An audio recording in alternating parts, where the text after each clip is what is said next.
actually one of the most high-level documents. Not amongst us. Pardon? Not amongst us. No. For the Old Testament. Yeah, for the Greek translation of the Old Testament. Yeah. But so what that must. Yeah, it's Christian. It's true. We don't believe that as no problem. But that is another layer of problem, because why would you use a Greek? It's a Greek manuscript that they then have to listen. They then have to translate it. Okay. Okay. Yeah, no problem. It's not you don't use it. It's not the case with all the Old Testament scholars in the world. Yeah, the Hebrews, even Jewish ones. You can't say that all Jewish. All Orthodox Jews. Are you sure you want to say all? Absolutely. Okay, fine. Without a doubt. Okay, no problem. So what do they use? Do they use the Masoretic text? Give me the names of the text. The Masoretic text is just the name of what we call the Hebrew with the vowels and the punctuation. That's all it means. No. The difference between a Masoretic text and a regular Hebrew text is that one has vowels and the Talmud Hamikra and the other doesn't. That's the only difference. Let me ask you a question. The Dead Sea Scrolls that were discovered in Qumran. In Nag Hammadi, Now, can you establish to me that in all cases that the Masoretic text is superior to the Dead Sea Scrolls in every single instantiation or every single thing that it says? That's not what I need to prove. Instead, what I need to prove is that we have a textus receptus, and if we want to say that it has not been preserved very well, or then we would see what we would be looking for in a text like the Dead Sea Scrolls is a text that generally accords to the theological implications of our text, but has little differences here and there that would. What text are you talking about? Any theoretical text, be it give me a name. Be it the Dead Sea Scrolls, be it the what's the position? Be it the Samaritan Pentateuch, be it any of these types of things. No, but what I'm saying is, do you reject the Dead Sea Scrolls? Yes. Wholeheartedly, fully. Yes. And I'm so explaining why. What do you accept? I'm explaining why. Yeah. I'm explaining why. Yeah. If we are looking for an idea that our textus receptus has not been preserved very well, forgetting about the claim of corruption, because that's a different claim. If we talk about the claim of it just wasn't preserved very well and mistakes have happened, right, and small changes have been made over time because of lack of care, right, then what we would be looking for in scrolls like the Dead Sea Scrolls or the Samaritan Pentateuch is not differences theologically or differences in terms of the orthopraxy or the orthodoxy, right, either way, right. We'd be looking for the types of things that come from poor preservation. Not totally different ideas, but little mistakes here and there, but not even mistakes, little differences, right? Little differences in the narrative, little differences in that kind of thing. We don't actually find that. Instead, we find that the Dead Sea Scrolls and the Samaritan Pentateuch are differences in theology and differences in orthopraxy. We don't find differences in the details of stories. So you are saying there are differences, right? Yes, that's what I'm saying is the differences are theological ones that we would expect from those particular scrolls. No, but this is problematic. We would not. Pardon? No, from the Masoretic text. Yeah. Okay. If you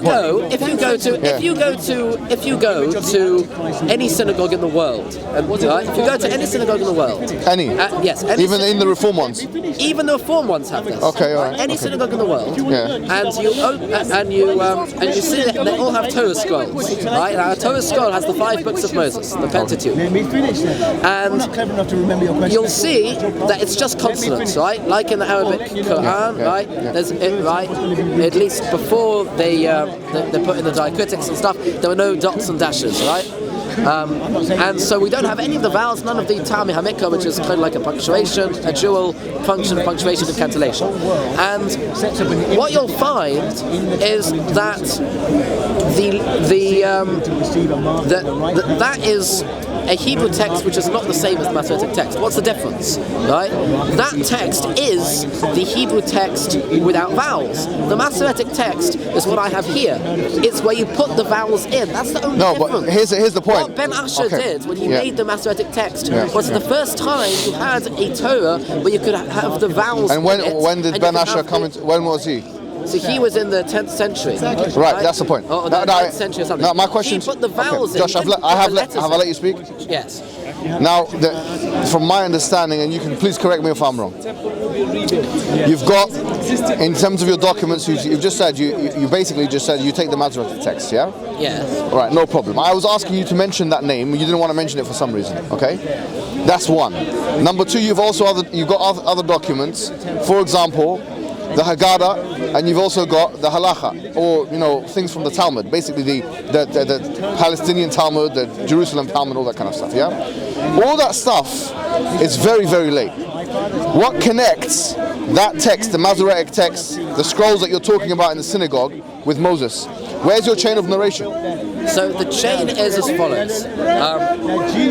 Before I get to the chain, I need to say a preamble to the chain, because we have a set of rules as to how to write a Torah scroll, right? A set of rules, and it's very, very intricate, and there's a specific way that you're supposed to write it, and it has to be written. And they were put by Ben Asher.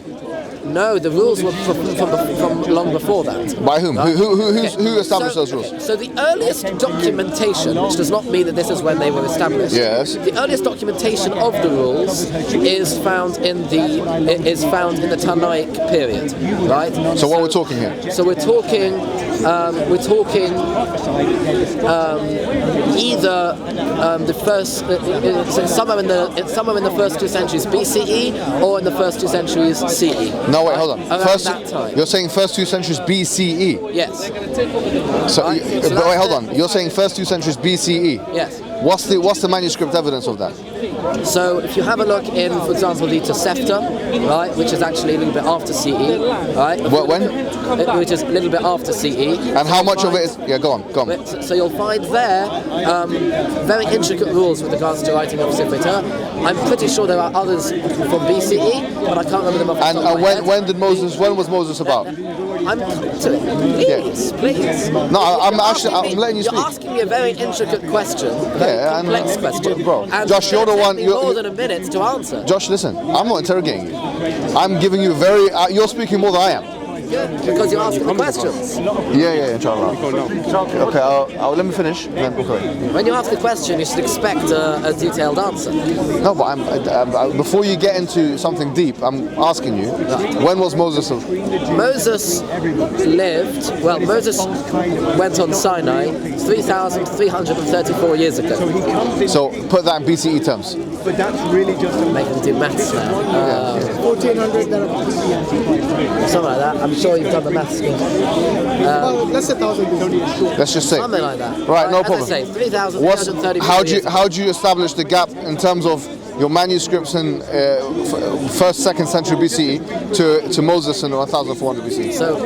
So this is what I'm coming to now. Yes, please. So once we've said that around that time we already know that the rules for how to write the text, which if even one letter is different, then you have to throw the scroll out. So you're talking about 1,400 years after Moses? Yes. So we know that those rules were documented at that point. So the question then is, when were the rules established? Now, according to us, we will hold that that those rules are part of an oral tradition that we will say goes back to Moses. And now you'll ask for a chain of narration. Please. For this oral tradition. Please. So the oral tradition, we believe, was passed from Moses to his student Joshua and the 70 elders. Okay. Joshua then passed it down to Elazar and to Othniel, the son of Kenaz. Okay.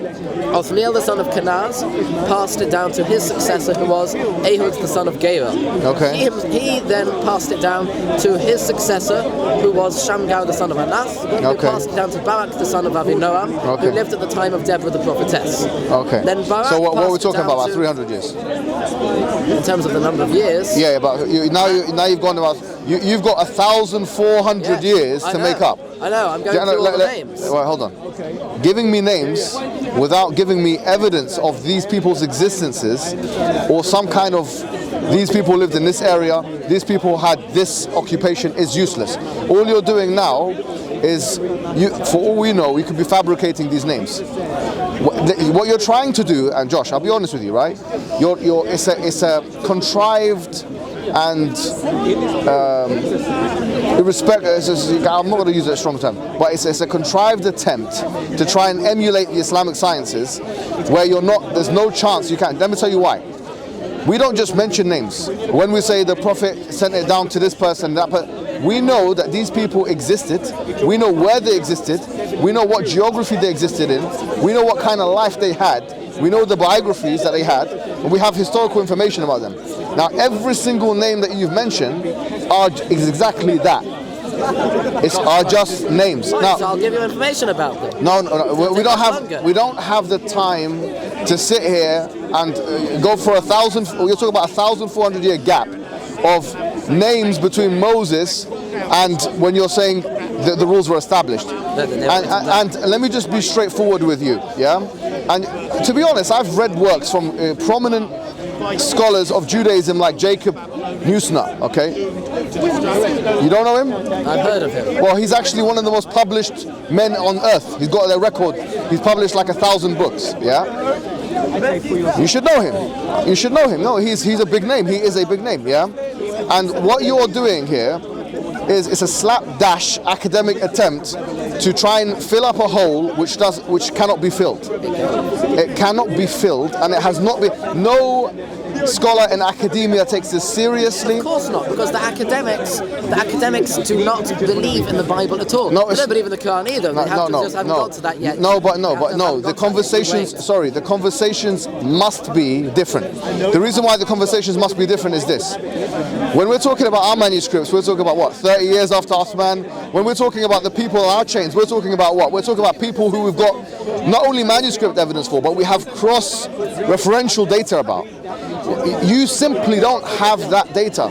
You're not giving us any confidence that the 1,400-year gap that you've just described here can in any way, shape or form be filled up with anything other than blind faith and listening to your elders.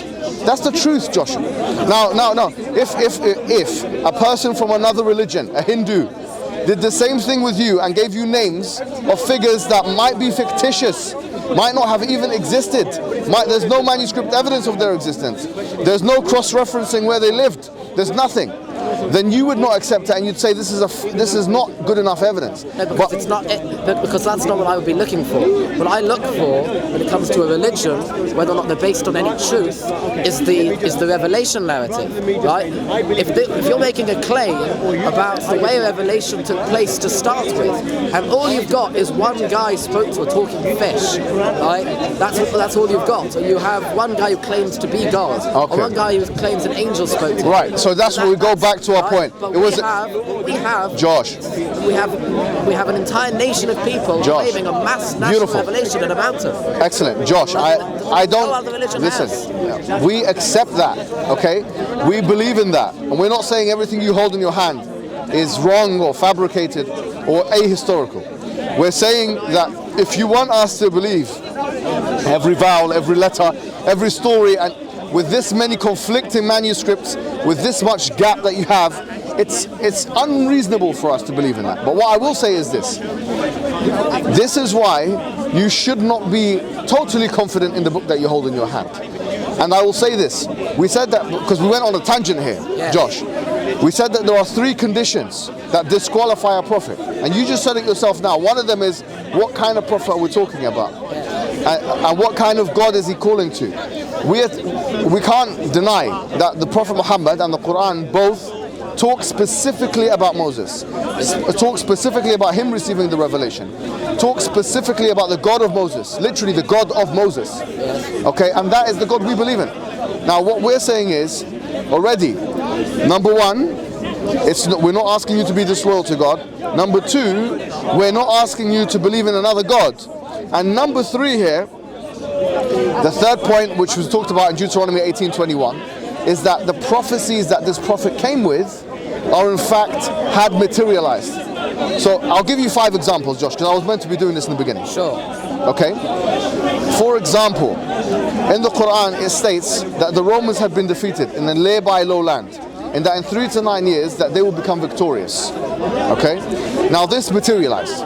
It's very specific, and it materialized. The Quran states that the Muslims will be victorious and that they will enter Mecca محلقين رؤوسهم مقصرين لا يخافون أو لا تخافون علما ما لا تعلمون, that they will go in and they will be cutting their hair and they will be shaving it and they will have no fear, meaning there will be no fighting. So the Quran predicts that the Muslims will be victorious against the pagans and that they will not be fighting, and that's exactly what happened.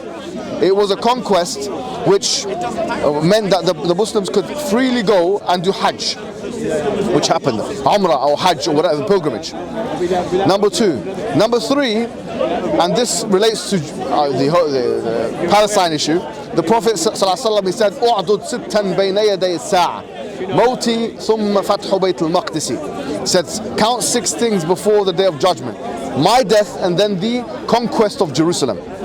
And we know historically, without a shadow of a doubt, that Islam conquered Jerusalem. Of course. Of course. So these are things, I'm giving you some examples, but Islam, the fact that the Prophet, he predicted where Islam was going to go. He did so in a situation of weakness. One time he was being attacked by all places. إِذْ جَاءُكُم مِّن فَوْقِكُم مِّنْ أَسْفَلَ مِنْكُمْ. You know, when they came from above and below, from the city and all this kind of place, and that your visions were blurred. وَبَلَغَتِ الْقُلُوبُ الْحَنَاجِرُ وَتَظُنُّونَ بِاللَّهِ الظُّنُونَ, and that, you know, the hearts went. At that time, okay, the Prophet made a prediction. There was a rock, he knocked it one time. He said, فُتِحَ الرُّوم, that the Roman Empire has been conquered. And then again, فُتِحَ Faris, that the Persian Empire has been conquered. And then he said, فُتِحَ الْيَمَنِ, and then after that he said, Yemen will be conquered. Imagine in a state of bleak weakness, a situation where it's totally bleak and total weakness, where he was so hungry, the Prophet, that he had to tie a rock to his stomach, and that they were fighting him from everywhere, that he predicted that he would take over the major empires of the world. So amazing was this, that even historians like Barnaby Rogerson, he said the fact that the Arabs had conquered the Roman and Persian Empire, it's like Eskimos conquering America and Russia. It's something which is miraculous by all standards. So these are some examples of things that the Prophet told us, even things which relate to today, that there will be the Arab, the barefooted Arab, يَتَطَاوَلُونَ فِي الْبُنْيَانِ, that they will be competing for the high buildings. These are things which the Bible tells us. Imagine if you make all of these predictions and you get them wrong. That when the Prophet made predictions of the future, he made predictions which astonishingly, even though the probability of them coming true were very low, did come true. Where Islam would spread, where Islam would go, even where the fighting would happen, what would happen in the future. You know, the greening of the Arabian Peninsula, that the Arabian Peninsula will become green after it has become barren. Even things relating to climate change and the ecological environment. This is too much. Even sexually transmitted diseases, bro. Can you imagine there's a hadith that says that fornication will become so widespread that there will be diseases لم تكن موجودة من قبل, that it was not even there. The invention of new sexually transmitted diseases, not just the proliferation of sexually transmitted diseases. These things are specific to the Quran and the Sunnah. These are prophecies of the future, and they, would you agree with me, yeah, they put the Prophet, at least from your perspective, a biblical perspective, yeah, in serious contention for prophethood. Would you agree with that? In serious contention, Lord Jesus Christ, God, from a biblical perspective, I would have to concede yes. Exactly. Now remember, if this is the case, because he came telling us to believe in the God of Moses. He didn't tell us to be disloyal to God. In fact, the fact is, the cardinal sin in Islam is that if you worship anything other than God. We're saying that the purpose of life is to worship one God only. That's the purpose of life. But the thing is this, we say that Prophet also came with something. The Quran states, وَمَا أَرْسَلْنَاكَ إِلَّا كَافَةً لِلنَّاسِ, we have not sent you except for all of humanity. وَمَا أَرْسَلْنَاكَ إِلَّا رَحْمَةً لِلْعَالَمِينَ, we have not sent you except for a mercy of humankind. So the fact is, we believe that there was a transition after Moses, and the transition meant for a prophet this time who would come and who would be for all of humanity. Now you've conceded that he is, at least according to your biblical Syrian, okay, that he would have to be in serious contention. Yes. What now, my question is, what must be done in order for you to go above that bridge, or across that bridge I should say, yeah? And for you to say, no, not only is he a serious contender, but in fact he is the true prophet. What must be met? Well, according to Jewish tradition, Okay. he would have to be accepted by the Sanhedrin. Right? Every single... No, that's not true. Every single prophet that we accepted as a true prophet was accepted so by the court. Now, the court was disbanded a long time before Muhammad even came to the scene, before he was ever born. And they had already declared many, many years earlier, with the death of the prophet Ezra, that prophecy had left the world entirely. There was no more prophecy. We had sunk to a spiritual low in the world where there was no more prophecy. That's according to our tradition, that we would therefore not be able to accept anyone who came as claiming to be a prophet after that. That's really a technicality in terms of chronology. But besides that, we still have not really got around the issue of disloyalty, based on the point that I made earlier. I still have not quoted the verse. It's in Exodus. But can I just 31. You can quote it. I will let you quote it, but you've made a point, so it has to be answered, right? What gives the authority to the court? Does revelation give authority to the court, or does the court give authority to revelation? Revelation gives authority to the court, Great. as it says in Deuteronomy. Great, and this is the problem. The Quran actually calls some Jewish people out on this. It says, اتخذوا رهبانهم وأحبارهم أربابا من دون الله, yeah, والمسيح ابن مريم. They take their priests and their rabbis as lords beside God, and they also take Jesus, son of Mary. Someone came to the... Well, not you. Christians and Jews. Oh, the Christians and the Jews. Yes. Now, they were... It's a bit like that. Well, let me Ezra explain before you proclaim its nonsense. Have some patience. When the Prophet was asked about this one person, whose name was Adi ibn Hatim, he was a Jew in his previous life. He said exactly what you just said. He said, we don't take, we didn't used to take, our rabbis as God. And then the Prophet, he responded, he said, did they not make permissible what was impermissible? And did they not make impermissible what was permissible? Meaning, there is a band of Jewish people, and you cannot deny this, that they take the rulings of the court that you're talking about, or they take the Talmudic understanding as superior to the revelation. And this, in so much as they are willing to weight it against revelation, or that they are willing to understand revelation only through its lens. Now what I'm saying is, this is exactly a type of polytheism. You know why? Why? The Quran tells you why. أَمْ شَرَعُوا لَهُم مِّنَ الدِّينِ مَا لَمْ يَأْذَنْ بِهِ اللَّهُ.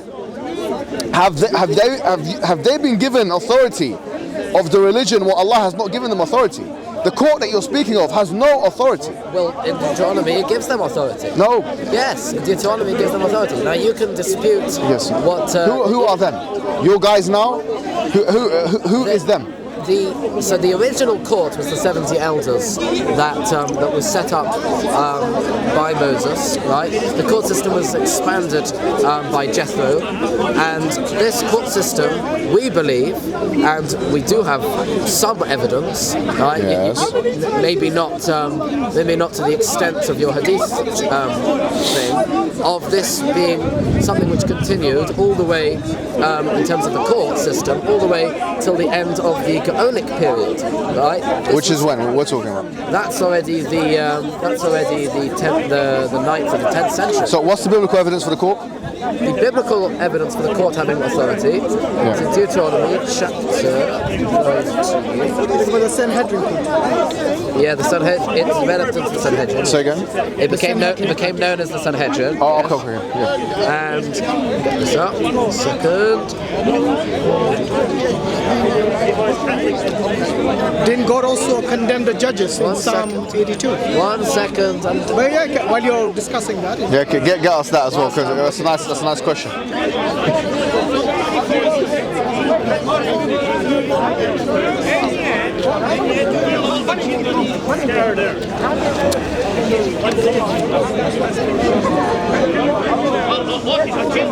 Well, I've got the verse written down. By the way, I appreciate Patience, discussion. I learned from this guy. He's got some good stuff to say.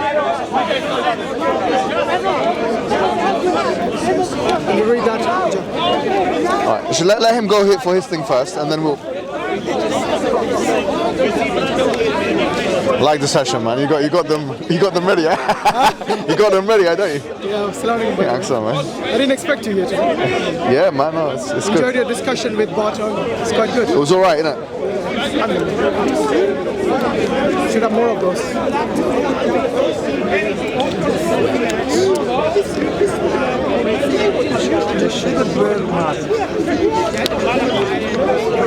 Oh, this guy's got his documents. Are you going to court or something? Well, I'm studying. He's got his law. black coat as well.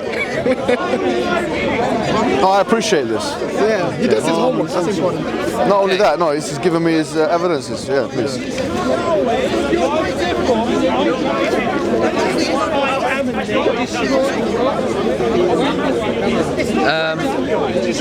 Okay, so in Deuteronomy chapter 17, I'll read you what it says there. If there arise a matter too hard for you in judgment, between blood and blood, between law and law, between stroke and stroke, even matters of controversy within your gates, then shall you arise and go up to the place which Hashem your God shall choose. And you shall come to the priests, the Levites, and the judge that shall be in those days, and you shall inquire, and they shall declare to you the sentence of judgment, and you shall do according to the sentence that they shall declare to you from the place that Hashem shall choose, and you shall observe to do according to all that they shall teach you, according to the Torah that they shall teach you, right? According to the Torah that they shall teach you, and according to the judgment that they shall tell you, you shall do. You shall not turn aside from the sentence that they shall declare to you to the right hand or the left hand. And the man that does presumptuously in not listening to the priest that stands to minister there before Hashem your God, or unto the judge, even that man shall die, and you shall exterminate the evil from Israel.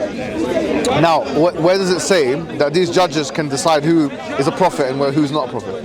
So this is a matter which is hard in judgment. This is a matter which is hard in judgment. Sorry, you have to now. This is very tenuous, I have to say. I'm disappointed by this because all this shows us. All this.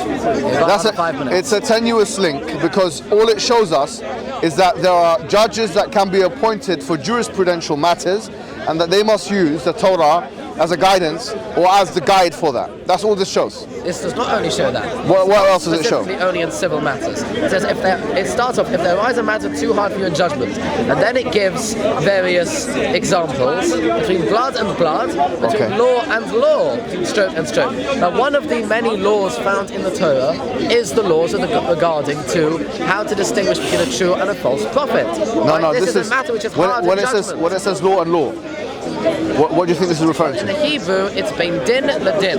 Right? Bein din ladin. Yeah, you have a similar word din in Arabic, right? So din means law, right? Even today, if I have a question of whether or not I'm supposed to do something or I'm not allowed to do something, I'll ask a rabbi, and what will I ask him for? I'll ask him for the din. What's the din in this particular What does that matter? mean? Right? What's the law in this particular matter? Right. No, you're just affirming what I've just said to you.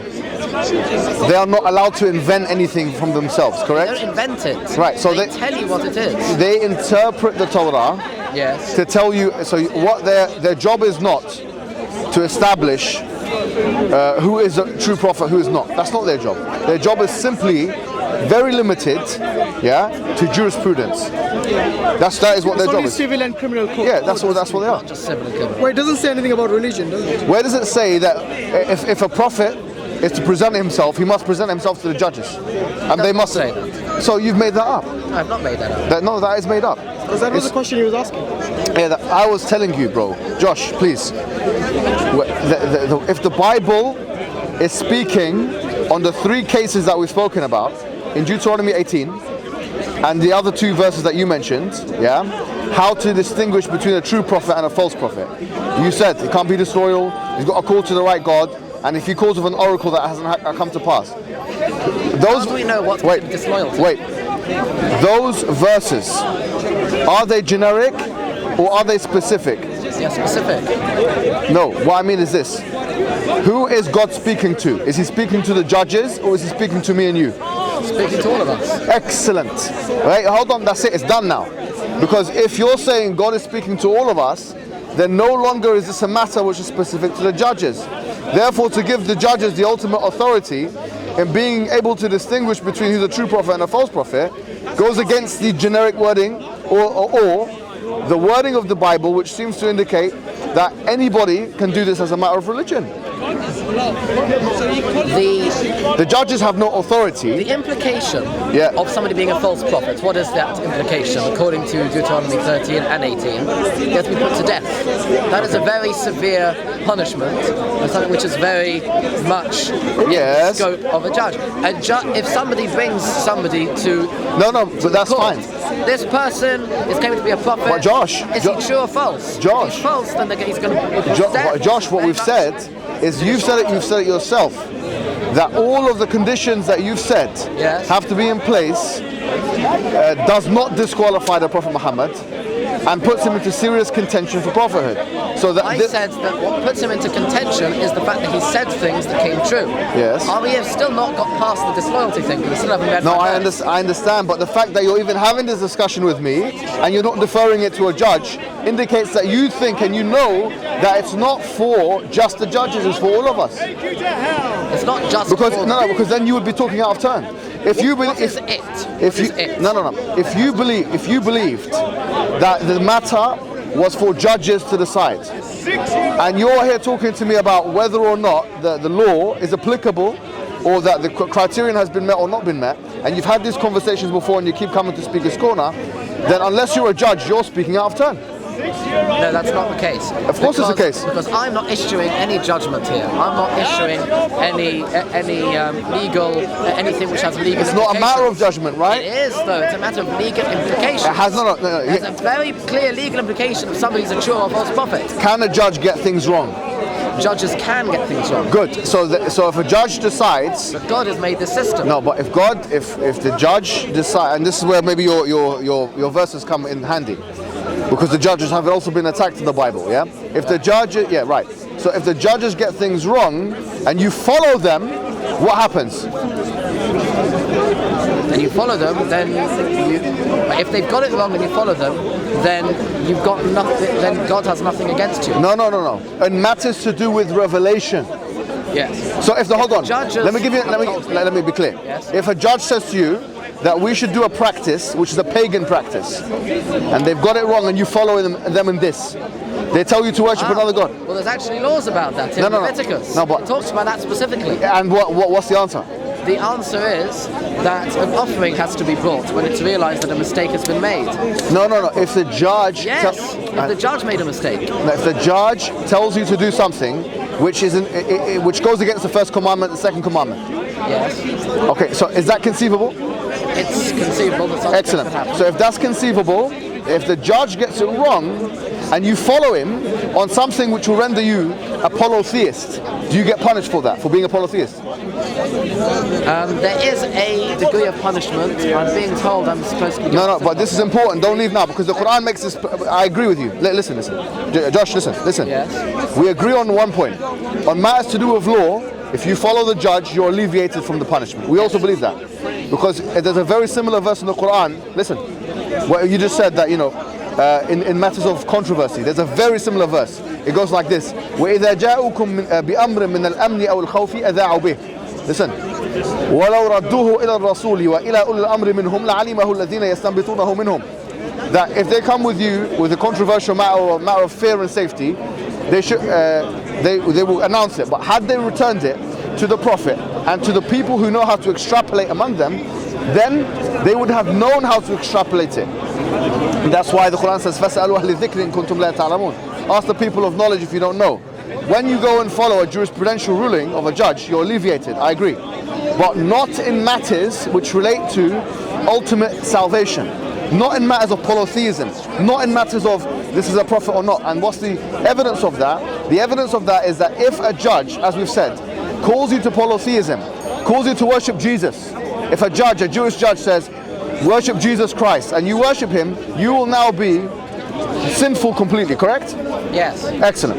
That's why I say, if a judge says, don't follow a prophet which has a revelation, which his authority is higher than the judge, then the same thing should apply. And one more thing, Josh, one more thing. Yes. The Quran actually mentions this. It says, يوم يتبرأ الذين اتبعوا من الذين اتبعوا ورأوا العذاب وتقطع بهم الأسباب. That the day where the people who have been following, the followers, the blind followers, the sheep, they will disassociate, or the followed will be they will disassociate from the followers, and then the punishment will be shown. It's in these matters. So I say to you, be careful.